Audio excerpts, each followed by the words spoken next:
everybody, and welcome to the Ben Nabavian podcast. I'm your host, Ben Nabavian, and today's podcast will be about the 2016 Academy Awards. We have some good stuff lined up for you guys today. We're going to be calling up a couple of guests, and we have some email questions. I'll just give my little shtick first, and then we can get going. I think 2015 was actually a very good year for movies. I enjoyed a lot of movies this year. Obviously, we had the biggest movie of all time with Star Wars this year. We had a couple of big hits in Mad Max and The Martian. We had some great other ones like The Revenant and Hateful Eight, and a bunch of big good movies this year. And we also had the Oscar movies, the liberal artsy movies like Spotlight and Carol and Brooklyn, and I guess you can kind of say Big Short. Before we begin, I know the controversy going around town is that no blacks, African Americans were nominated for the major awards. Besides for I believe original screenplay, which Spreaker got nominated for. In terms of the actors themselves this year, if you're gonna, I have not seen every movie this year, obviously, but if you're gonna sit there and tell me that in the best actor categories, you're gonna have either, the five best actor categories. The guy that was left, that people think was left out, was Will Smith. I didn't see Concussion, and but from all accounts, it was bad, and he was bad in it. I don't think he deserved to be up there with the top five. And also in best supporting. Also you could say Michael B. Jordan and Creed, but come on, it was his first major movie, and he wasn't even that great in himself. In the supporting actors, maybe Idris Elba for Beast of No Nation, but who are you going to leave out from that list? That's a strong list of supporting actors. They're not leaving out Stallone, they're not leaving out Rylance. Those are the two favorites. Bale was amazing in Big Short also. Ruffalo was, I didn't like Spotlight at all, but Ruffalo was really good in it. And then Tom Hardy for The Revenant. That was maybe the one guy you could have left off for Elba, but again, Tom Hardy was pretty much owned that movie himself too. So it's not like anyone was bummed not being there. And I think what people were saying is what I'm hearing is kind of like the Rooney Rule in football, where teams have to interview a black coach or else they get fined. And for the Oscars, they're saying there has to be a black nominee for something, or else big hoopla. Doesn't make sense. Why do they have to be a nominee for a black actor? That's in my mind, that's racism. If everyone is equal, the five best actors should get nominated. And this year, Will Smith, Michael B. Jordan were not the five best actors. Maybe Elba was, but I'm sure he wasn't. I don't think it was left off because of race. I think it was left off because he did a Netflix movie, which maybe the Oscars aren't ready to do that yet. As for Best Picture, if you think Creed or Compton should have been nominated for that, I don't know why people think those are black movies. Compton, yes. Creed had a black director and had a black actor in it, but doesn't make it a black movie. It's a Rocky franchise.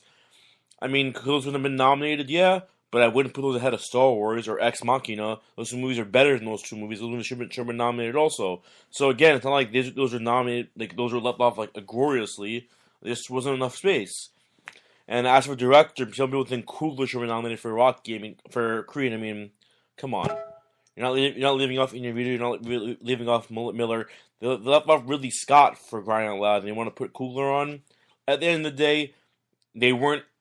If you want to put them in that category as blacks, whatever, everyone should be equal. But whatever the case may be, this year, the top five people in each category weren't African American. That's it. It's not a big deal. It's not a racist thing. That's the way it is. Aliana Gonzalez Inarritu is a Mexican. He's going to win Best Director probably, and win Best Picture most probably. That's diversity, no? Come on. It's something that has to be enough. The political correctness of PC has to go. I'm sick and tired of it. So in terms of movies this year, as I said before, my favorite movie of the year was most probably Star Wars. Being that I'm a big Star Wars fan, I think it was a fantastic movie, and I think it was great. And I wish it got a Best Picture nom, but it got nominated in a bunch of other places also. Anything that I noticed that was kind of left off, I wasn't a big fan of Steve Jobs, but Aaron Sorkin did not get nominated for screenplay, and he won the Gold Globe for screenplay. But I don't know what that means. It happens every now and then. Also, I wish Ex Machina got a little bit more love. I know Vikander got nominated for Best Supporting Actress for the Danish Girl. I know she was, but I would like to see Machina get a little bit more love. It was, somewhere, but did get nominated for best screenplay, Alex Garland. So that's a little, that's pretty good. Also, I'm glad to see Inside Out got nominated for best. Didn't get nominated for best picture. I mean, that's a little weird. Also, I think that was definitely again better than Creed, better than Straight Outta Compton with Inside Out. Didn't get nominated for best picture either. So there's a lot of things that you have to look into in terms of this and that. Overall, as a year, also some other movies that I mean, I guess the one. Sorry to go back to this. The one leave out that was a little weird was the song from Fast Furious 7. It was Wiz Khalifa and Charlie Puth, whatever you call him. That should have been nominated probably for best song. I mean, it was the biggest song of the year, pretty much, and it was a great song too. But at the end of the day, it's just not what was in the cards. Overall, though, I think it's a very strong year. I've seen most of these movies. I have not seen Carol. I have not seen Brooklyn. I will not see those either because I'm not a fag. And also, I didn't see Room, but from what I've heard from that, the actress Brie Larson deserves everything she's getting. She was that good, and so on. So I'm gonna call in my first guest right now. He's a good friend of mine, Yossi Abrahimi. Let me give him a call. Oh, one more thing also. A lot of people are saying that BET never nominates whites. My boy Trump said that, this and that. That's a different thing. That's a black award show. The Oscars isn't a white award show, it's an award show. All I'm saying is that there's no racism involved. The top 5 people in each category weren't African American this year. Very simple. There are no Native Americans nominated. There's no Hindus nominated. Come on, enough. Enough of this bullshit. Let me call up Yossi.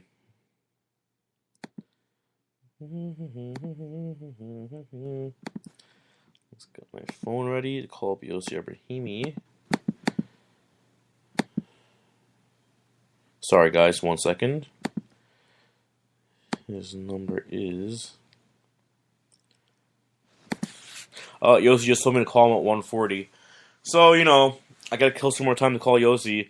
So I got some questions in the mail from a friend of mine, Elon Zolmanian. And let me look at his questions and I'll read you some answers to them. His first question was, which one of these year's Best Picture nominees will be the best remembered in 10 years? Which one will be this year's Crash? Which he labeled as the what the fuck were they thinking about nomination winner. As many of you know, Crash won the Academy Award, I want to say I think 10 years ago or something like that. I mean, I like Crash. A lot of people hate it now. I don't think it was best movie of the year, but whatever the case may be.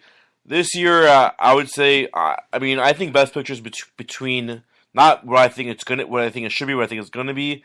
It's between The Revenant and it's between Spotlight. Personally, I give it to Mad Max myself, but whatever the case may be, I think if Spotlight wins, just because it's a movie about pre-straping little boys, it's such a bad thing, this and that. It wasn't a good movie. Enough. It was not a good movie. It was slow. It was boring. The acting was a little weird. It was forced. It just wasn't a good movie. But it might win because it was controversial, and that's how the Oscars do things sometimes. But so I think the movie that stands out the most in 10 years from now will probably be The Revenant, Mad Max, and also I want to give a shout out to Hateful Eight. Again, Hateful Eight did not get any Oscar love at all. I don't think it got. Besides for Jennifer Jason Leigh for Best Supporting Actress, which I think she should win. We'll get to that later. But Tarantino did not get nominated for screenplay. They got no love whatsoever. I think that if you compare this movie to his other movies like Pulp Fiction, Django, and Inglourious, it wasn't as good. But if any other director made this movie, it would be nominated. But you're comparing him to himself, which isn't fair. I think 10 years from now, you'll look back at The Hateful Eight and be like, wow, this is a really good movie. The same way you look back from now and you watch Reservoir Dogs, Kill Bill, or even Jackie Brown, you're like, wow, this is a good movie. Same with Hateful Eight. As for the Mad Max, it was something that we've never really seen before. That's why I think, even though it's kind of the movie that you watch on the movie theater is different than watching it on TV, it won't get the same experience from it. It's very similar to Avatar, but again, I think it was such a well-made movie that in 10 years from now will stick out. And as for The Revenant, it was just a beautifully made movie. The guy's a great actor. I'm getting a lot of texts from a lot of people asking questions right now. Sorry.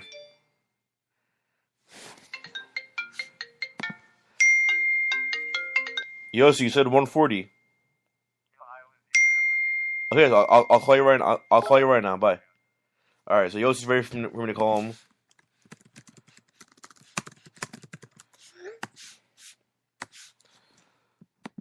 Okay, let me call Yossi Ibrahimi.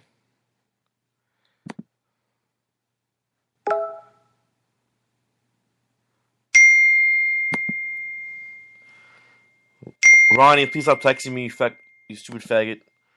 Okay, let me call Yossi. Yossi's number is what's Yossi's number?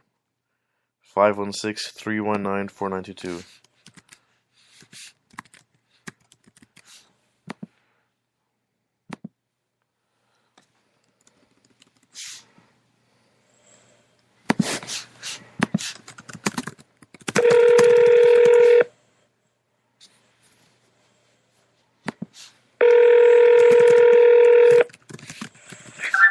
Hello. Hey Yossi, welcome to the Ben Nabavian podcast. How's everything going?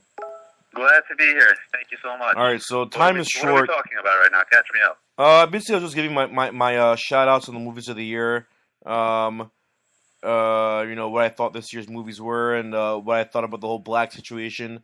But you know what? I mean, you can give your thoughts on the whole black situation also. But Well, they're probably the same as yours. Look, I think I saw a stat yesterday that said basically the nominees that have been nominated in history so far are the same exact percentage as the actual black population. So I think that kind of puts it to rest. So I really don't care beyond that. yes, I'm not a racist, by the way. I have many black friends, and I watch them a lot on TV. But yes, anyway, let's get to the awards and let's talk about what we think should win and will win.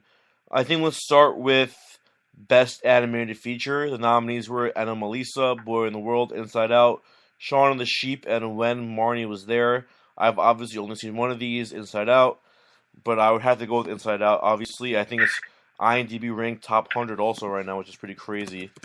But I think Inside Out for sure is going to win, and it's one of those that I want it to win. And I wish it was nominated for Best Picture also, but again, it's not a perfect world. But it's overall a better movie than about half the Best Picture noms. So Up was nominated for Best Picture, so I wonder if whatever the case may be. Let's go to Best Adapted Screenplay now. The nominees are Adam McKay for The Big Short, Nick Hornby for Brooklyn, Phyllis Nagy for Carol, Drew Goddard for The Martian, and Emma Donahue for Room. I've seen only two of these movies, to be honest with you. I think McKay, coming from the comedy place, again, if you guys don't know who McKay is, he did Anchorman, and he did Talladega Nights. He did a lot of the Will Ferrell movies. He's more of a comedic guy. And The Big Short did have a comedy feel to it a little bit also.